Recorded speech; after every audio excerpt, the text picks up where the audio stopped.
Once upon a time, there lived a vain emperor whose only worry in life was to dress in elegant clothes. He changed clothes almost every hour and loved to show them off to his people.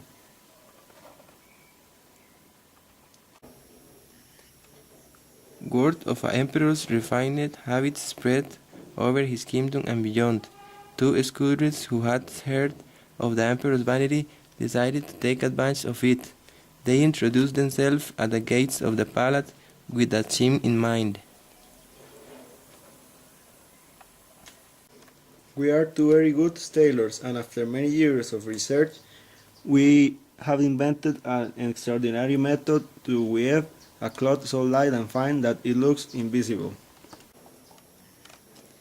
As a matter of fact, it is invisible to anyone who is too stupid and incompetent to appreciate its quality. The emperor gave the two men a bag of gold coins to exchange of their promise to begin working on the fabric immediately. Just tell us what you need to get started and we will give it to you. We ask for a loan, silk, gold, thread, and then pretend to begin working.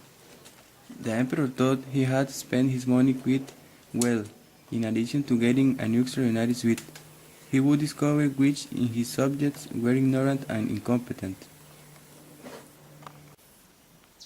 A few days later, he called the old and wise prime minister, who was considered by everyone as a man with common sense. Go and see how the working is proceeding, the emperor told him, and come back to let me know. The prime minister was welcomed by the two scoundrels. Hi, minister. We are almost finished, but we need more money. Here, admire the colors, feel the softness. The old man bent over the loom and the thread to see the fabric that was not there. I can't see anything. Oh, tough. If he see anything, that means I am stupid or hoarser, incompetent. If the Prime Minister admitted that he didn't see anything, that what is wonderful fabric, he said then. I will certainly tell the Emperor. Finally, the emperor received the announcement that the two tailors had come to take all the measurements needed to sew his new suit. Come in, the emperor ordered. Even as they bowed, the two scoundrels pretended to be holding large roll of his fabric. Here it is, Your Highness, the result of our labor.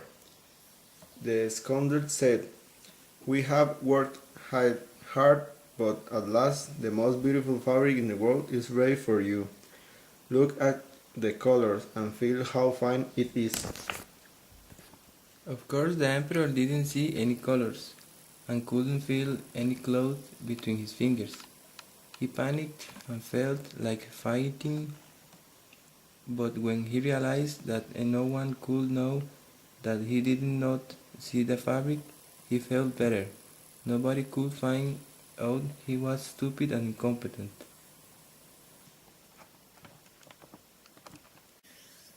Your Majesty, we have a rescue for you. The people have found out about this extraordinary fabric, and they are anxious to see you in your new suit. The emperor was doubt showing himself naked to the people, but then he abandoned his fears. After all, no one would know about it except the ignorant and the incompetent. All right, he said, I will grant the people this privilege. He assumed his carriage, and the ceremonial parade was formed. All the people had gathered in the main squares, pushing and fighting to get a better look. An applause welcome to the real procession. Everyone wanted to know how stupid or incompetent his or her neighbor was, but as the emperor passed, a strange murmur rose from the crowd. Everyone said, loud enough for the others to hear, "Look at the emperor's new clothes. They are beautiful." All the people said, "Oh, look at those colors. Are beautiful. I have never seen something like that in my life." They all tried to conceal their disappointment at not being able to see the clothes, and since nobody was willing to admit his own stupid and incompetence, they all behaved as the two schoolgirls had predicted.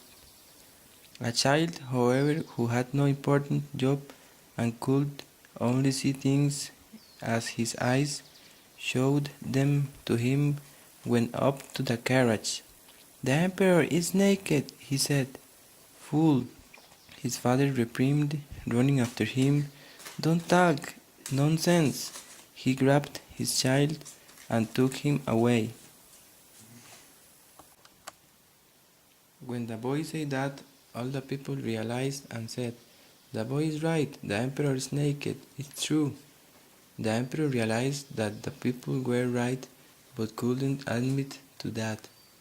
He thought it better to continue the procession under the illusion that anyone who couldn't see his clothes was either stupid or incompetent, and he stood stiff on his carriage while behind him a page held his imaginary mantle.